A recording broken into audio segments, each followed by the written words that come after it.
Marvin became one of the greatest characters in the entire Power universe. And I don't think I'm overreacting when I say this. And the crazy part is, if you would have asked fans a few seasons ago if Marvin would become one of the most loved characters in the show, most people would have laughed. Because when we first met Marvin, he wasn't really the guy everybody rooted for. He was reckless, he was emotional, he made terrible decisions. But somehow, he turned into the heart of the show. And today I want to talk about how Marvin became Power's best character and why so many fans took his loss so hard. Even more hard than they took the loss of your boy James St. Patrick, aka Ghost. So let's get into it. But first, man, like and subscribe for more Power content. And yeah, so the first impression, right? One thing Power has always done well is first impressions. So when Marvin first showed up, he looked like exactly what you expect. The loud brother, the violent one, the impulsive one. Whenever something went wrong, everybody expected Marvin to make it worse. He wasn't the mastermind. He wasn't the calm guy that's thinking with strategy, trying to calm Rock down. He was the wild card. And at first, that made him entertaining, but it didn't necessarily make him somebody fans automatically expected. But if anything, a lot of people thought Marvin would never really change. So then we end up getting into the growth. So this is where the writing started to separate Marvin from a lot of other characters. So instead of keeping him the same, they let him grow. That's what made him feel human. He started trying to become a better father to Jukebox, a better brother, a better man, a better uncle, better everything. And that's something that fans connected with. He also started going to therapy, started practicing his breathing. He became a good friend for Gerald. He's being a very good guy to him. Then when Gerald passes, he took care of Amber. So Marvin became this big dude that, he's a huge role model and a guy with a lot of, good things to root for him for. And he just became a better man. That's something that the fans connected with because nobody really expects perfection, but people do connect with progress. And every season you could feel Marvin trying to fix the parts of himself that used to destroy everything around him. So obviously sometimes he'll succeed, sometimes he'll fail, sometimes he'll go back into the streets and go drop a body. But usually it was really for Rock at that point. It started getting to the point where he was doing everything just for Rock. And you could tell that his effort was real, and that's what made his character authentic. And a lot of people hate Rock now because they do feel like she's responsible to the death of Marvin due to the things that she was making him do. And that's why towards the final season, you see him getting tired of a lot of things. You see him asking Rock a lot of questions.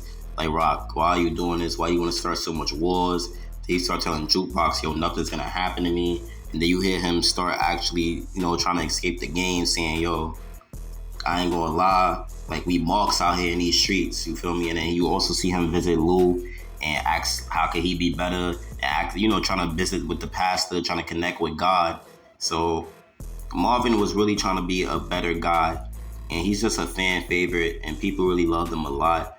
So when Kanan did what he did, it was one of the most darkest scenes in Power history, and it kind of had been worse than what Tariq did to Ghost. I think it definitely hit more different than what Tariq did to Ghost.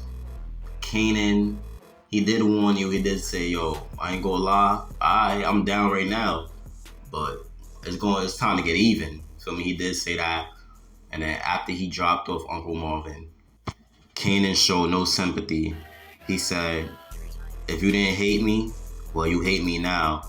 I don't give a F. And that sums it up for Kanan.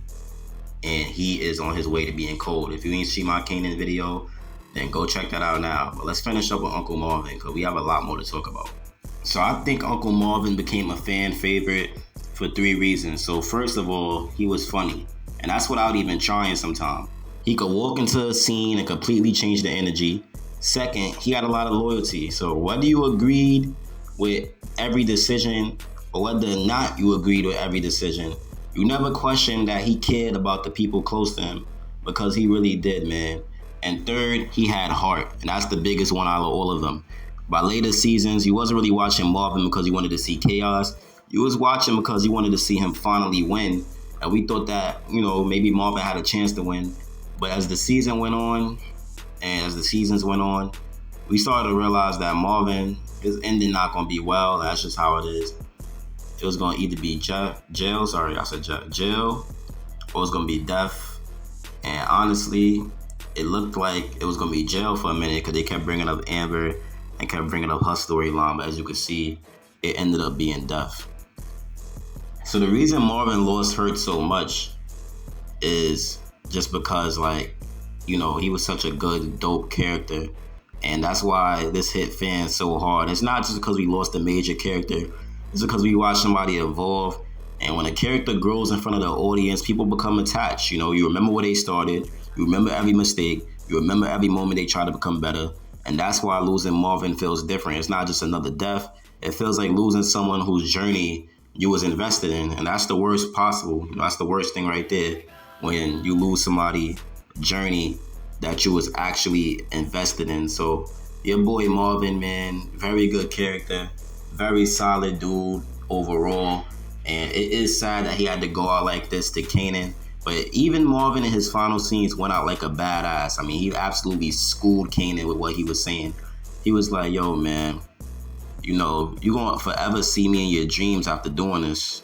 No, he's like, not in dreams. He said, you're going to see me in your nightmares after doing this. And then Kanan said, I'll be all right. I'll be all right. And then Uncle Marvin's like, nah, no, you won't. No, you won't. Because when you do this, I forgot, he said something. He was like, no, because when you do this, it forever live with you or something like that. And then that's when Kanan was like, is that how it was for you? And then Marvin like, nah, I ain't low down like you, Kanan. That's why you going to die alone. Nobody going to miss you. And then obviously Kanan, you can see in his eyes that he kind of believes that. So then boom, now you see Marvin, he tells Kanan, yo, the pastor about to come in the few. If we gonna get this out the way, then all you hear is bow, bow, bow. Marvin is put down, and that is the saddest scene in Power, if you ask me.